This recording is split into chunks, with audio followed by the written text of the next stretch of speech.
야고보서 3장 1절에서 12절까지의 말씀입니다. 한 절씩 돌아가면서 교독하도록 하겠습니다. 저부터 읽도록 하겠습니다. 내 형제들아, 너는 선생된 우리가 더 큰 심판을 받을 줄 알고 선생이 많이 되지 말라.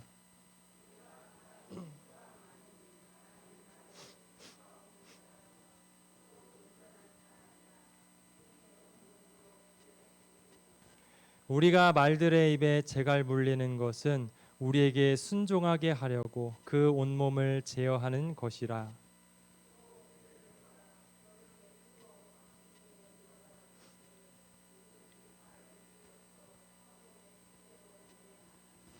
이와 같이 혀도 작은 지체로 돼 큰 것을 자랑하는도다.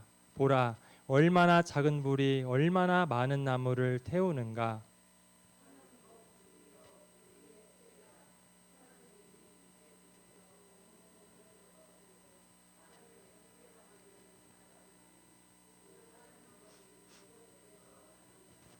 여러 종류의 짐승과 새와 벌레와 바다의 생물은 다 사람이 길들일 수 있고 길들여 왔거니와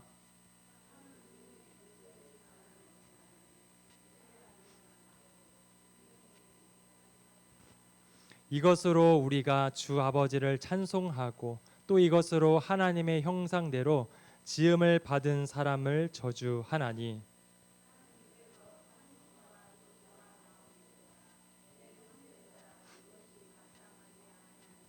샘이 한 구멍으로 어찌 단물과 쓴물을 내겠느냐.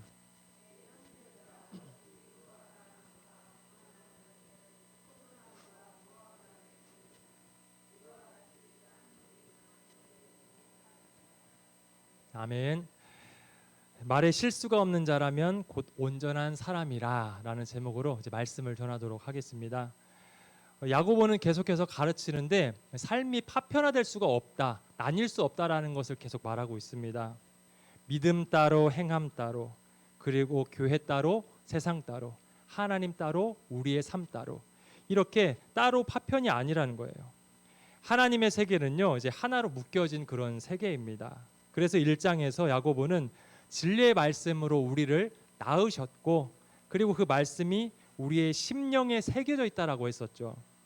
그 말씀이 심긴 사람은요, 이제 그 말씀을 온유함으로 받아서 살아가게 되어 있고요. 그래서 참된 경건의 표지들이 나타난다고 했습니다. 그것을 야고보는 세 가지로 말했었는데, 말의 통제와 그리고 긍휼을 행함과 정결함, 이 세 가지가 나타난다라고 했었습니다. 2장에서는 이 세 가지 중에서 긍휼에 대해서 자세히 설명을 했었어요. 긍휼의 복음이 심겨진 성도는 다른 사람들을 차별하지 않고요, 보이는 믿음에 머무르는 게 아니라 보여지는 행함으로 삶이 이어진다라고 했었죠. 그리고 이제 3장에 들어오면요, 야고보가 말했었던 그 경건의 세 가지의 표지 중에서 두 번째, 이 말의 통제가 이제 본격적으로 시작됩니다. 과연 누가 경건한 사람인가? 우리는 경건한 사람에 대해서 다양한 모습으로 접근할 수 있습니다. 특별하게 문제없이 잘 살아가는 사람, 또는 자녀도 잘 되고 사업도 잘 되고 평안하게 넉넉하게 살아가는 사람, 이러한 사람이 경건한 사람이다라고 볼 수도 있어요. 근데 오늘 말씀에서 야고보는요, 경건한 사람을 말의 통제가 가능한 사람, 이러한 사람이 경건한 사람이라고 말을 합니다. 말에 실수가 없는 사람, 그 사람이 온전한 사람이라고 하고 있어요. 요즘에는 학교에서 교사의 권위가 좀 많이 떨어졌죠. 그래서 아시아경제 보도에 한번 보니까 전국에 있는 초등학교의 그 3,098명의 선생님들을 설문조사를 했는데요. 그 중에 최근에 1년 동안에 폭언과 부당한 그런 교권 침해를 당한 사람들이 75%가 된다고 합니다. 그리고 교사가 사회로부터 존중을 받는다라는 그런 응답은 11.9%에 불과하다고 해요. 그만큼 교사들이 스스로 존중받지 못한다라고 생각을 하고 그런 많은 침해를 당하고 있다라고 느끼고 있습니다. 제가 다닐 때만 하더라도 교사의 권위가 좀 많이 높았던 것 같아요. 그때는 선생님들이 항상 한 손에는 매를 들고 다녔어요. 어떤 선생님은 대나무 뿌리를 가지고 있고 어떤 분은 이렇게 긴 매를 가지고 있고 언제라도 때릴 수 있는 준비가 되어 있었습니다. 때리는 것이 당연한 것이었고 잘못하면 끌려가서 맞는 것이 당연한 거였습니다. 그만큼 교사 선생님들의 권위가 되게 셌었어요. 근데 요즘에 보니까 반대로 학생들이 선생님들 때리기도 하고 이런 소리가 들려집니다. 저희 아이들도 이제 초등학교를 다니잖아요. 아이들에게 최근에 들어보니까 아이들이 선생님이 앞에서 수업을 하고 있는데 그 목소리가 들리지 않을 정도로 떠든대요. 그리고 아이들도 이제 선생님들의 무서운 분을 아니까 만만한 선생님이 들어오면 밖에 왔다 갔다 하는 모습까지 보인다고 합니다. 이렇게 선생님들의 권위가 정말 바닥까지 떨어진 게 요즘의 모습이에요. 예전에는 부모님들이 선생님들에게 우리 아이가 만약에 잘못하면 때려서라도 고쳐주십시오라고 했는데 요즘에는 말로만 하더라도 우리 아이들 언어폭력을 당했다라고 신고를 하고 항의가 있다고 합니다. 그런데요, 야고보서가 기록된 이 신약의 분위기는 좀 달랐어요. 초대교회 당시의 선생님은 매우 사람들에게 존경을 많이 받는 직책이었습니다. 당시 사회에서 랍비라고 불리는 그 선생님은요, 어디에서나 존경을 받는 그런 대상이었습니다. 한 사람이 태어나는 것은 육신의 부모님의 도움이 필요했지만 그 태어난 사람이 새롭게 태어나는 모습은 선생님들의 그 가르침에 따라서 달라지기 때문에 교사에 대해서 상당히 존중하고 존경하는 그런 분위기였어요. 그래서 어느 곳에 참석해도 높은 자리에 앉을 수가 있었습니다. 이것은 신약 성경에 보면요, 여러 곳곳에서 참 선생님의 위치가 중요했구나라는 것을 중요하게 생각했구나라는 것을 발견할 수 있습니다. 에베소 4장 14절에서도요. 성도를 온전하게 하여서 봉사일을 하게 하고 그리스도의 몸을 세우는 직분들을 말하는데 여기에서도 교사가 포함되어 있습니다. 또 이제 바울과 바나바를 따로 세워서 파송했었던 그 안디옥 교회에도 지도자로서 선지자와 교사가 함께 있었다라고 언급을 해요. 또 고린도전서 12장을 보면 하나님께서 교회에 세우신 직분자들을 열거하는데 거기에도 사도와 선지자 다음에 교사까지 언급을 합니다. 고린도전서 12장 28절이에요. 교사라는 직분이요, 당시에는 참으로 존경받는 직분이었던 만큼 흠모하는 사람들 많았습니다. 그래서 유대인들의 부모들은 자기가 아들을 낳았으면 우리 아들도 나중에 랍비가 되었으면 이렇게 다들 소망을 했다고 합니다. 그렇게 당시에 존경받는 직책이었어요. 그런데 야고보는 그렇게 당시에 권위가 있고 인정받는 그 교사, 그 랍비가 많이 되지 말라고 합니다. 오늘 말씀 1절 말씀인데요. 우리 1절 말씀 함께 큰 목소리로 읽어보도록 하겠습니다. 시작. 내 형제들아, 너희는 선생된 우리가 더 큰 심판을 받을 줄 알고 선생이 많이 되지 말라. 아멘. 선생이 많이 되지 말라고 합니다. 다행히 우리 부서 선생님들이 이 말씀을 지금 듣고 있지 않네요. 참 비밀로 했으면 좋겠어요. 이 말은요, 근데 선생님이 많이 되지 말라, 선생님은 하지 말라 이런 의미가 아니에요. 그리고 선생님들의 입을 다물라는 그러한 말도 아닙니다. 이 말은 선생은 이제 앞에서 말을 많이 하기 때문에 책임이 따른다는 것을 알고 신중하게 하라라는 그런 뜻으로 말을 하는 겁니다. 2절에 보면요, 우리가 다 실수가 많으니라고 말을 하고 있어요. 우리는 말에 대한 실수를 참 많이 하고 살아가죠. 실제 있었던 일은 아닌 것 같은데 어떤 사람의 아들이 교통사고를 심하게 당해서 식물인간이 되었다고 합니다. 그래서 그 식물인간이 된 그 아들의 아버지를 위로해 주려고 병문안을 갔어요. 병문안을 갔는데 이제 그 아들을 보니까 이제 식물인간처럼 누워 있으니까 너무 딱해서 위로의 말을 해주려고 하는데 식물인간이란 말이 떠오르질 않는 거예요. 뭔가 이렇게 뭐 잎사귀가 있는 것 같고 뭔가 연상은 되는데 말이 안 떠올라서 그래서 이렇게 말을 했다고 합니다. 아이고, 아드님이 야채인간이 돼서 어떻게 합니까? 이렇게 말을 했다고 합니다. 말이 안 떠올라서요. 악한 의도는 아니었어요. 나쁜 의도는 아니었죠. 그런데 그러한 실수 때문에 위로하려고 했었던 그 말이 오히려 그 사람을 상처를 받게 이렇게 했습니다. 사람은요, 이렇게 누구나 여러 가지 실수를 하기 마련인데 우리가 다양하게 하는 그 실수 중에서 가장 큰 퍼센트는 뭐니 뭐니 해도 말의 실수겠죠. 우리는 참 말의 실수를 피해갈 수가 없습니다. 하루를 지내면서 가장 후회하는 것은요, 말에 대한 걸 거예요. 집에 하루를 마치고 돌아와서 곰곰이 생각해 보면 내가 그 말을 하지 말았어야 되는데 내가 왜 그 말을 했을까? 이렇게 우리는 말에 대해서 실수한 것을 생각하고 그렇게 후회하는 때가 참 많이 있습니다. 물론 이렇게 말을 하면서 축복을 받는 그런 경우들도 많이 있습니다. 그런 약속의 말씀들도 있어요. 다니엘서 12장 3절에 보면 이렇게 말이 있습니다. 많은 사람을 옳은 대로 돌아오게 한 자는 별과 같이 영원토록 빛나리라. 이렇게 이 말씀처럼 우리가 말을 잘 사용한다면 이런 큰 축복을 받을 수도 있습니다. 반면에 동시에 마태복음 18장 6절에 이렇게 기록되어 있어요. 누구든지 나를 믿는 이 작은 자 중 하나를 실족하게 하면 차라리 연자의 맷돌이 그 목에 달려서 깊은 바다에 빠뜨려지는 것이 나으니라 라는 이러한 경고의 말씀도 있습니다. 그러니까 우리가 이 한 입으로요, 말을 잘하면 축복도 받지만 잘못하면 그에 따른 책임도 따른다는 겁니다. 어떻게 사용하느냐에 따라 달려 있어요. 그러기 때문에 우리가 말을 한마디 한마디 할 때마다 신중하게 해야 합니다. 근데 이 말씀은요, 교사들만을 향한 말이 아니에요.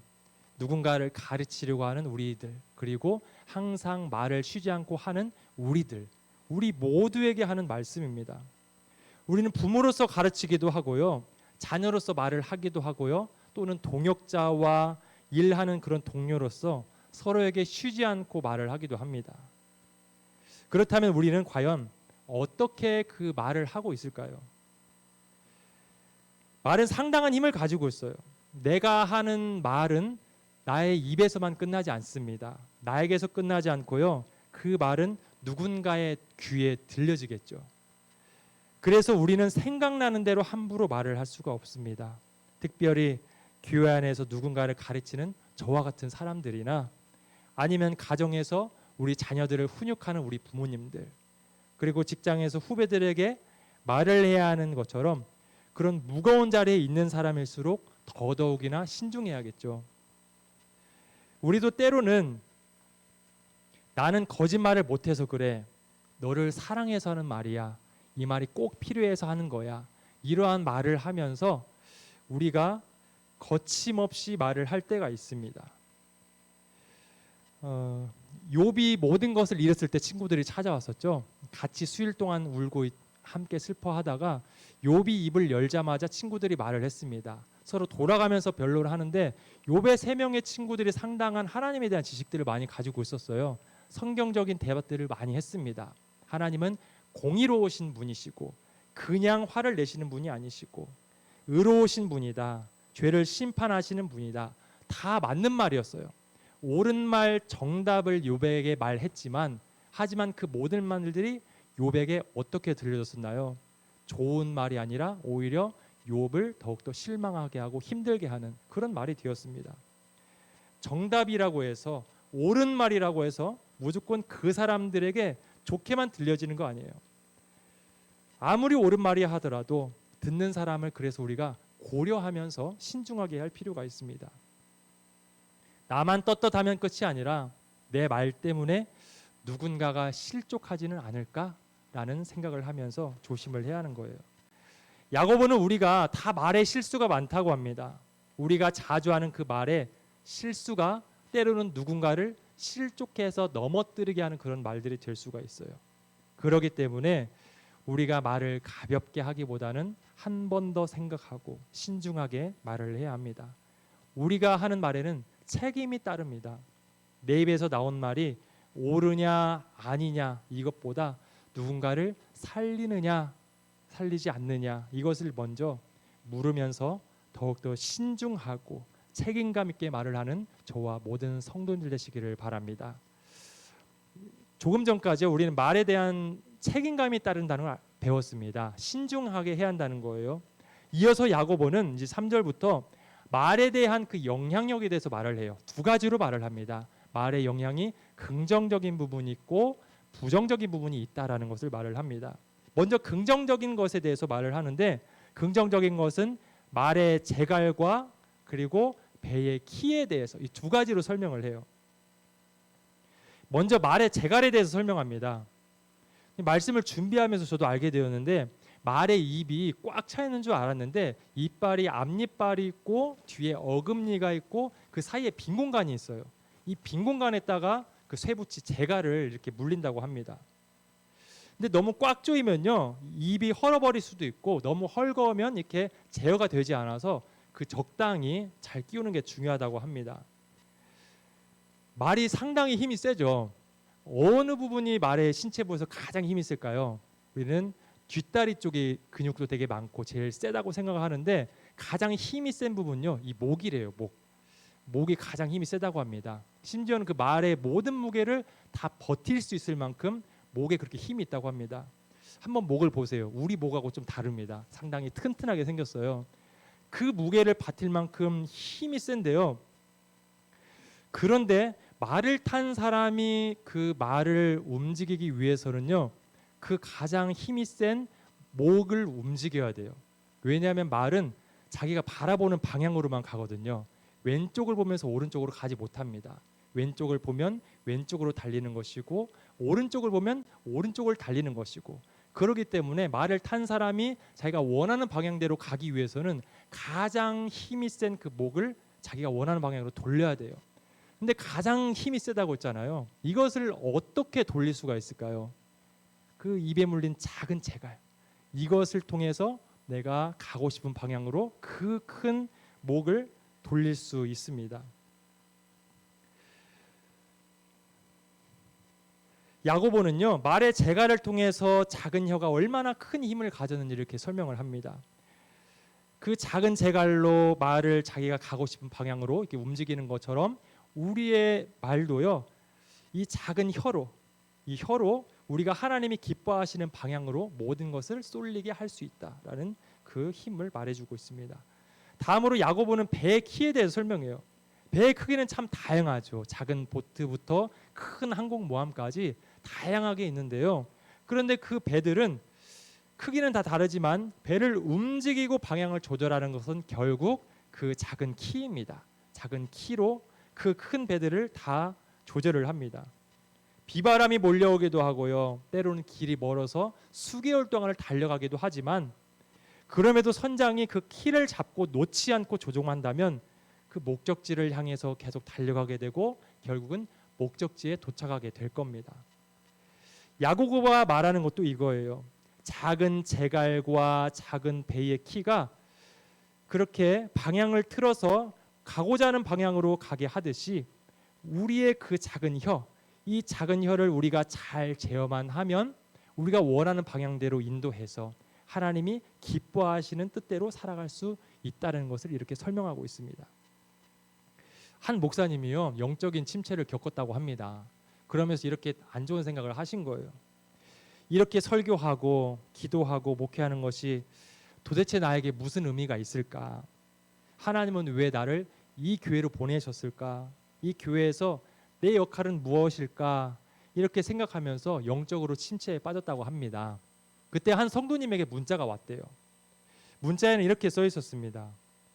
목사님 귀한 말씀으로 깨닫게 해주시고 유래해 주시고 은혜 받게 해주셔서 감사합니다라고 했대요. 여기까지 말씀은 그냥 뭐 인사 차례로 하는가 보구나 이렇게 생각을 했대요. 근데 그 다음을 보면서 마음으로 많이 울었다고 합니다. 다음이 이런 글이 있었대요.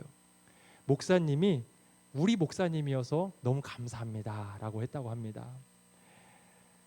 이 따뜻한 그 글을 들은 다음에 본 다음에 이 목사님이 조용히 그 자리에서 바로 기도를 하셨대요. 하나님, 이 한 명의 성도를 위해서라도 제가 이 교회에 별이 되겠습니다. 유명한 스타가 되는 게 아니라 이분들을 비추어 줄 수 있는 빛과 같은 사람이 되겠습니다라고 생각하면서 영적인 침체에서 벗어나서 다시 일으켜 세움을 받았다고 이렇게 간증을 하셨습니다. 한 성도님의 그 말씀이요, 한 목회자를 일어나게 했어요. 우리가 하는 말의 방향을 이렇게 잘 다스려서 긍정적인 방향으로 우리가 흐르게 만나면요, 이처럼 상대방을 세워주는 그러한 큰 힘이 되는 말이 될 것입니다. 우리의 말에서요, 이러한 고백들이 잘 들려졌으면 좋겠습니다. 감사합니다, 사랑합니다, 괜찮습니다, 잘 될 겁니다, 잘하고 있어요. 이런 말들이 우리에게서 계속해서 흘러나와서요. 만날 때마다 우리가 서로에게 힘을 얻고 다른 사람들을 살려줄 수 있는 그러한 귀한 말을 하는 우리 모두가 되기를 바랍니다. 그런데요, 말이 이렇게 긍정적으로만 흘러갔으면 좋겠는데 또한 부정적인 방향으로도 흘러갈 수 있다라고 야고보는 5절 하반절부터 6절까지 말하고 있어요. 야고보는 말의 그 부정적인 방향에 대해서 불로써 설명합니다. 우리 5절 말씀 함께 읽어볼까요? 5절 말씀입니다. 시작. 이와 같이 혀도 작은 지체로 돼 큰 것을 자랑하도다. 보라, 얼마나 작은 불이 얼마나 많은 나무를 태우는가. 아멘. 야고보는요, 혀를 많은 나무를 태우는 불이라고 설명을 하고 있어요. 이어서 6절에서는 혀를 불의의 세계다라고 말을 하고 있습니다. 온몸을 더럽히는 삶의 수레바퀴를 불사른다라고 해요. 삶의 수레바퀴라는 것은 한 사람이 태어나서부터 마지막까지 전체 인생을 말합니다. 그러니까 말 한마디로 한 사람의 인생의 전체를 다 불태울 수도 있다는 거예요. 한 사람의 한마디로 전생애가 무너져 내리기도 한다는 겁니다. 이렇게 말이 무서운 거예요.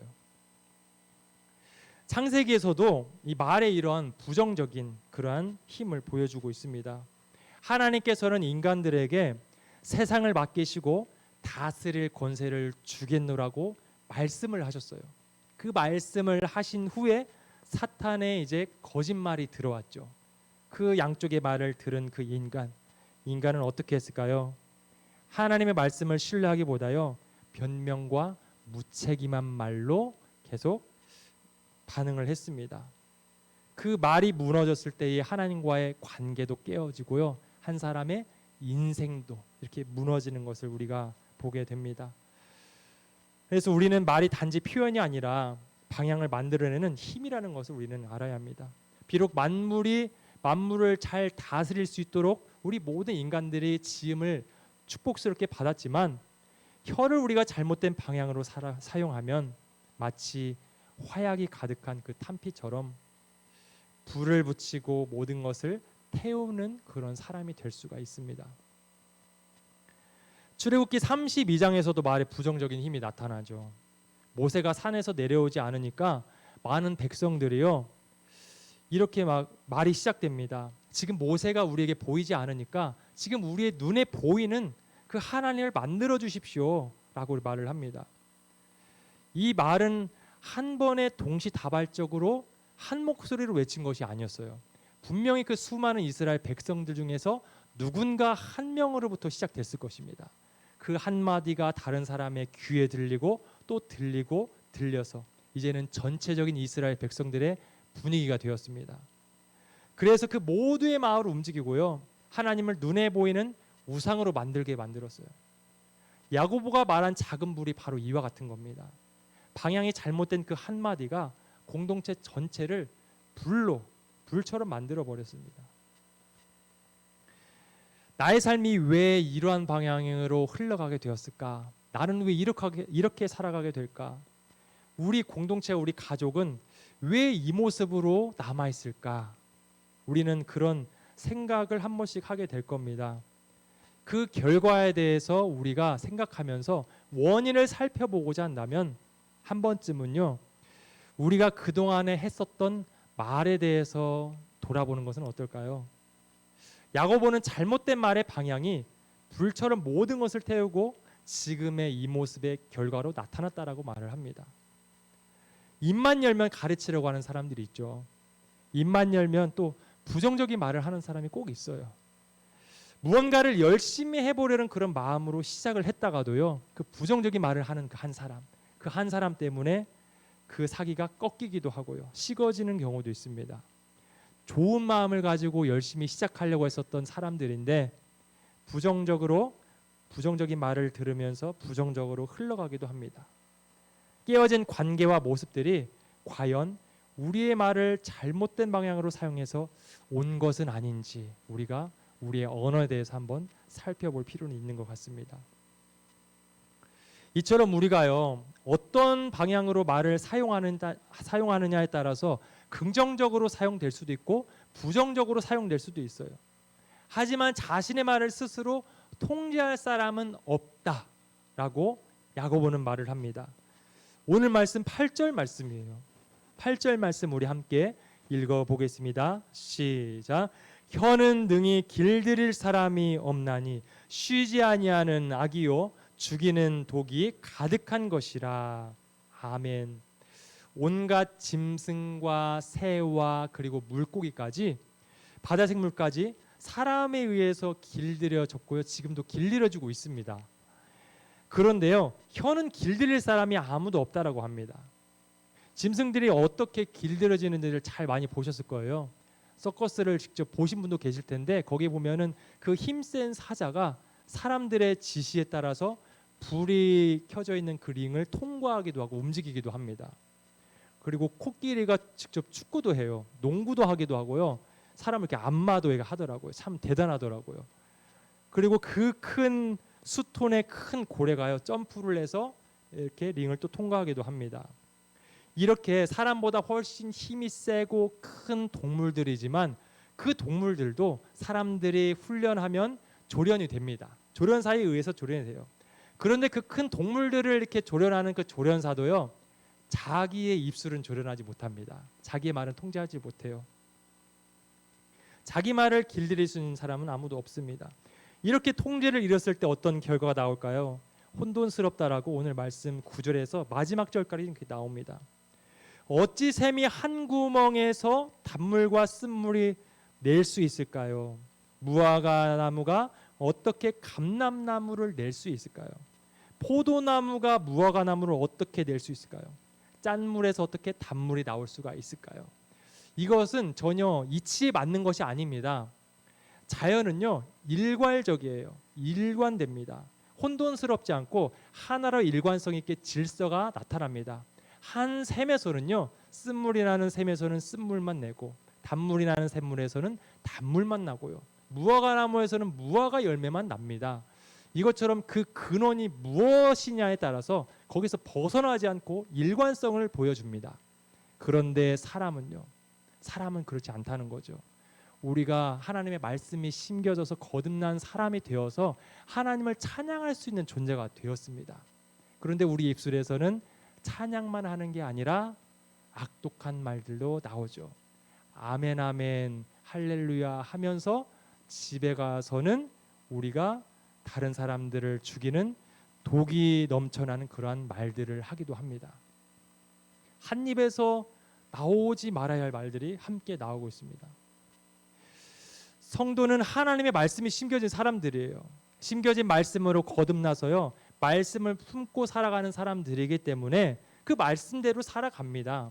말씀이 심겨진 성도가 하나님을 찬양하면서 서로를 축복하는 것, 이것은 너무나도 자연스러운 모습이고 이치에 맞는 모습인데, 그 한 입에서 저주가 함께 나온다면 이것은 부자연스러운 모습이고요, 이것은 비정상적인 모습이죠.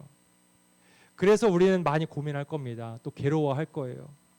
성도답게 나도 품격 있는 말을 하고 싶은데 왜 나의 마음처럼 되지 않을까? 말을 다스리지 못하고 통제하지 못해서 성도로서 어울리지 못하는 그러한 말을 하는 우리들의 모습, 이것을 보면서 우리는 많이 괴로워할 것입니다. 그렇다면 우리는 이제 어떻게 할까요? 짧게 두 가지 방안을 내드리고 싶습니다. 먼저 첫 번째는요, 우리는 선한 것을 많이 쌓아야 합니다. 마태복음 12장 말씀인데요, 12장 34절 35절 말씀 우리 같이 함께 읽어볼까요? 시작. 독사의 자식들아, 너희는 악하니 어떻게 선한 말을 할 수 있느냐? 이는 마음에 가득한 것을 입으로 말함이라. 선한 사람은 그 쌓은 선에서 선한 것을 내고 악한 사람은 그 쌓은 악에서 악한 것을 내느니라. 아멘. 우리가 입에서 나오는 말들은요, 진공 상태에서 나오는 것이 아니에요. 우리 안에 쌓여 있는 대로 나오는 겁니다. 우리의 마음에 쌓인 대로 나와요. 우리 입은 단지 그냥 통로일 뿐이고요, 저장되어 있는 마음에 있는 것이 그대로 나오는 겁니다. 우리의 마음이 어떤 모습이냐를 드러내주는 것, 그것이 바로 우리가 하는 말들이죠. 예수님께서는 독사의 자식들아, 너희가 악하니까 어떻게 선한 말을 할 수 있겠느냐라고 말씀하셨어요. 그러면서 말의 뿌리가 사람의 마음에 있다라고 가르쳐 주십니다. 이는 마음에 가득한 것을 입으로 말함이라. 그러므로요, 우리가 스스로 조심하고 여러 가지 우리가 노력하는 걸로, 이걸로 근본적인 해결책이 되지 않습니다. 말을 바꾸려면 오히려 우리는 마음에 좋은 것을 먼저 채워야 돼요. 우리는 매일마다 무엇을 보고 들으면서 마음속에 채워가고 있을까요? 그 채우는 것이 결국 나중에 말로서 나오게 됩니다. 그렇기 때문에 우리는 말을 바꾸기 위해서, 성도답게 품격 있는 말을 하기 위해서 하나님의 말씀을 마음속에 새기고 또 새겨야 합니다. 두 번째로는요, 성령님의 도우심을 구해야 합니다. 야고보가 말한 대로 혀는 능히 길들일 사람들이 아무도 없어요. 그러므로 우리는 이 한계점 앞에서 나의 결심과 훈련으로는 절대 내 입을 바꿀 수 없다라는 것을 인정하기 싫겠지만 인정해야 합니다. 그리고 이것은 하나님께 달려있다는 것을 알고 하나님을 절대적으로 의지해야 합니다. 시편 141편 3절 말씀인데요, 이 말씀도 우리 같이 한 목소리로 읽어보도록 하겠습니다. 시작. 여호와여, 내 입에 파수꾼을 세우시고 내 입술의 문을 지키소서. 아멘. 시편 기자는요, 자기의 입에 파수꾼을 세워달라고 합니다. 파수꾼은 지키는 사람이죠. 내 입술을 지켜달라는 거예요. 수도 없이 실수를 하기 때문에, 실수가 너무나도 많기 때문에 내가 실수를 하려고 하면 그것이 나가지 않도록 성령께서 내 입을 지켜달라고, 제발 막아주셔서 실수하지 않도록 해달라고, 그렇게 하나님께 절대적으로 구하고 있습니다. 그리고 또 입술의 문을 지켜달라고 해요. 문을 열면 나갈 수 있고 닫으면은 나갈 수가 없죠. 이것처럼 자기가 선한 말을 할 때는 하나님께서 문을 열어주시고, 혹시나 악한 말이 나가려고 하면 그 입을 닫아주셔서 내 입술에서 실수하지 않도록 성령님께 지금 도와달라고 간구하는 겁니다. 우리는 우리의 노력으로 말을 통제할 수 없다는 것을 알아야 돼요. 스스로 길들일 수 있다라는 착각에서 우리는 벗어나야 합니다. 그래서 혀를 고치겠다는 결심이 아니라 우리의 입을요, 성령님께서 지켜주시기를 간절히 기도하며 나아가야 합니다. 성령의 열매 중에 마지막 열매 절제가 있죠. 그럴 때 우리 안에 계신 성령님께서 악한 말이 나갈 때마다 그것을 절제하도록 주장해 주시고 그렇게 통제해 주실 것입니다. 말씀을 이제 결론 짓도록 할게요. 말에는 품격이 있습니다. 하나님의 자녀들인 우리에는요, 말에서도 품격이 느껴져야 합니다. 그런데 마음처럼 잘 되지 않죠. 말을 한 후에 참 우리는 후회를 많이 합니다. 마음처럼 말이 나오지 않아서 괴로워하기도 해요. 혀를 다스릴 수가 없어요. 참된 경건이 말에서도 느껴지도록 그렇기 때문에 우리는 매일마다 노력을 해야 합니다. 새가 하늘을 자유롭게 날아다니는데요, 사실 그 새는요, 땅으로 끌어당기는 중력을 거스르기 위해서 계속해서 날개짓을 하는 겁니다. 우리도 가만히 있으면 땅의 언어를 가지고 악독한 말들을 하게 될 거예요. 그렇기 때문에 땅의 언어를 하지 않기 위해서 계속해서 우리는 새처럼 날아오르기 위해서 노력하고 또 노력하고 그렇게 힘써 노력을 해야 합니다. 또한 나의 노력만으로 되지 않는다는 것을 인정하면서 성령님께서 우리의 입술을 지켜달라고 간절히 간구를 해야 합니다. 그리하여서 우리 입에서 나오는 모든 말씀들이 사람들을 죽이는 것이 아니라 사람들을 살리는 말들을 하며 살아가는 저와 모든 성도님들 되시기를 주님의 이름으로 축원합니다.